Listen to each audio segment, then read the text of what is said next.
32-inch is huge, man. Hey there, welcome back, Mindy here. Today we're checking out a gaming monitor from MSI, but this is not just any monitor. This is the MSI Optix MPG321UR-QD gaming monitor. It's a 2-inch 4K 144Hz with quantum dot tech, meaning we can expect brighter screens and richer colors. Just to clear the air, MSI did send this out to me. This is a loaner model for me to check out and to have fun with. MSI did not give me a script to read from. Everything is based on my research and my experience with this monitor. Oh, okay. There's this plastic thing that helps me carry it. I hope I'm right. Ooh, there we go. Okay. Ooh, okay, what's this? Oh, the stand. Oh, crap. Oh god, this thing is tearing apart. Ooh, ooh. There we go.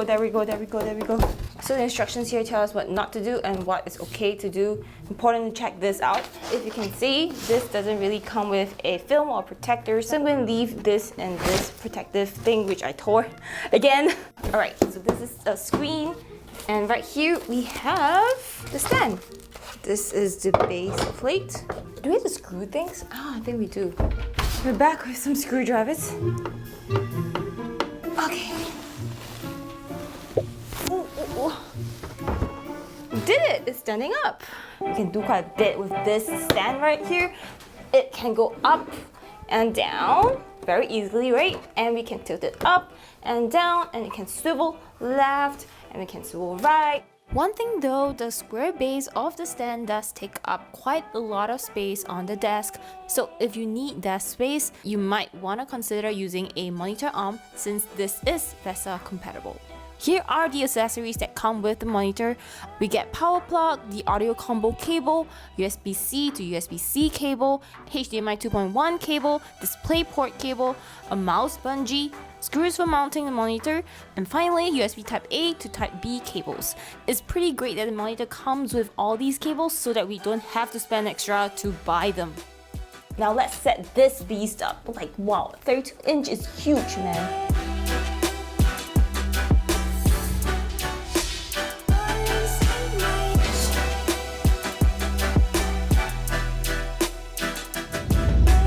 I've been having so much fun with this gaming monitor. Out of the box, this is a beautiful display. This monitor has a layer of quantum dot nanoparticles over an IPS panel, which gives us about 99% Adobe RGB color gamut coverage, which is about 97% DCI-P3 and 143% sRGB. And that all means that we get richer colors, more vibrant colors, wider range of colors from this monitor. This also has a really wide viewing angle of 178 degrees, and that means whether you're looking from the top, bottom, left, or right, the pictures on the screen will have consistent colors. This screen also gets incredibly bright with a peak brightness of 400 nits and goes up to 600 nits for HDR content. And oh my gosh guys, watching HDR content on this monitor is just so different. It has a huge range of colors, very vivid, punchy highlights, plus this is a 4K display, which means that we get crystal clear UHD resolution over this 32-inch huge monitor. So it's been really nice to catch up on my favorite TV shows and movies on this screen. But you might want to turn up the scaling so that text become more readable. And let's not forget that this was ultimately designed to be a gaming beast. It's G-Sync compatible, has that sweet 144Hz refresh rate, super fast 1 millisecond response time, so gameplay on this was extremely smooth. I had so much fun playing Call of Duty on this. I could easily catch up with the speed of the zombies, did not notice any screen tearing, everything worked super well, it was very smooth, and I love that fast refresh rate. But that's not all, because this MSI gaming monitor comes packed with so much goodness.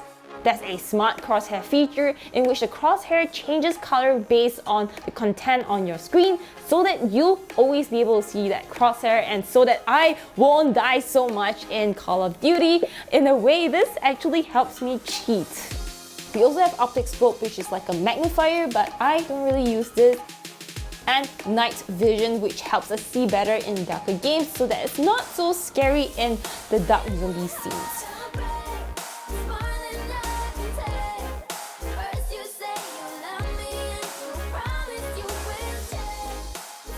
There's also other features like smart brightness, KVM, sound tune, and it's all part of MSI's gaming intelligence feature.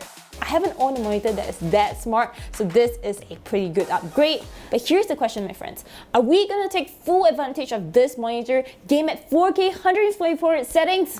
Are you crazy? Am I crazy? Because the GPU would die. And I agree, because that happened, sort of. Gaming in 4K resolution was super demanding on my 2070 GPU. It's basically a sacrifice on the frame rate. You either go for really high, super good, very clear resolution and a lower frame rate, or a super high frame rate and a lower resolution. So it's really your choice, but for gamers, as we've learned, we want high frame rate for the extremely smooth gameplay. I got about 60 frames while gaming at a 4K resolution and about 100 frames while gaming at a 1440 resolution. So I'm definitely not recommending 4K gaming unless you really need to and want to see all those beautiful details, like say in a RPG game like Valhalla, but just know that your frame rate is definitely gonna suffer unless you get a higher end GPU like the 3090. But I want to know, do you game in 4K 144Hz? Don't be shy, raise your hands in the comment section below.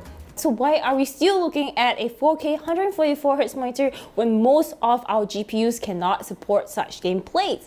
Well, I like to argue it's for the flexibility, that I can just use this one monitor to get my smooth gameplay and also enjoy that sharp resolution for editing videos, watching movies, or just basically using this for any kinds of work. And speaking of work, I could easily edit off this monitor without much changes to the color adjustments, but I did turn down the brightness a little. The monitor is pretty color accurate. It comes with several profiles like Adobe RGB, Office, anti-blue, or you can even customize your own. I mostly stick to Adobe RGB for work and FPS profile for my games. But one thing is, I'm so used to working off a 27-inch monitor that this 32-inch feels kind of huge. Like, all my editing tools are so far from each other, so it did take some time to get used to it. I especially love the thin bezels on this, and if you actually look at the sides, it's also a pretty thick monitor, measuring about 3 cm 1 inch. Imagine all the tech inside this. It's also interesting to see that the back of the monitor is quite well designed. We have the MSI logo at the back and RGB lighting, but the RGB light isn't the brightest. Even when I was gaming in the dark, I could not see the effects. Setting this up was pretty straightforward, but for those of you who don't read instructions like me, here are some tips for you. First, connect all the cables that you think you will need. The ports are at the bottom, so you don't want to have to keep going back to them to fiddle around with the cables. I'm just not a fan of where they place the ports. It's like a trial and error. You have to figure out which goes where, or we gotta look underneath to plug in the ports. Second tip is that the power button is on the right side. There's actually two buttons here, one here and one here. This is the power button. And tip 3 is that this gaming OSD software, where you can control all the monitor settings like the brightness, contrast, sharpness. This software is only available for Windows, so for Mac users, we just have to use the manual joystick at the back to control the settings of the monitor. And in order for you to use this software on your Windows computer, you will need to connect the Type A to Type B cable from your monitor to your PC. One of my favorite things about this monitor is the USB-C power delivery support. I've used other monitors that claim to support USB-C with power delivery, but they just don't work. On the other hand, MSI did not disappoint. In fact, it was so easy to switch between the input sources from my PC to my Mac and back to my PC again. Just quick and easy and no trouble at all. And it charges my Mac as well. However, for my fellow Mac users, 15 watts of power delivery may not be enough if you're using your Mac for strenuous tasks like editing videos or intense research. Having those HDMI 2.1 ports makes this monitor future-proof, but we can only use them if we have a PC that supports HDMI 2.1, which mine does not. I've just been having so much fun on this monitor, gaming, working, and testing this out. For 900 bucks, it's not bad for all the features it comes with. The hardware is pretty solid, and the software is pretty easy to use once you get used to it. I also paired the BenQ screen bar along with this monitor. The lights are great for the eyes, especially if I'm working, watching video, or gaming in the dark. I have to say there are a few things missing. First, there isn't any speakers with this monitor, but I suppose that's kind of okay because serious gamers use headphones for gaming for more accurate listening anyway, so yeah. Second, there is no way to cable manage this. But I suppose you can always use a monitor arm for that, but this monitor is pretty heavy, so you probably want to check on the spec of your monitor arm. Other than that, this is a damn good gaming monitor. 4K, 144Hz, 1 millisecond, HDR 600, QD, IPS monitor, and all the other insane specs that actually works. All of that makes this a gaming beast if your PC can support it. Everything mentioned will be linked below. I want to know, do you game in 4K 144Hz? What you think of this huge monitor? Do you love it? Do you hate it? Comment below. I want to read all of your answers. I hope this helps some of you. If you enjoyed this, leave me a like and subscribe. It would really help the channel. Take care, stay minty and cherry. Goodbye!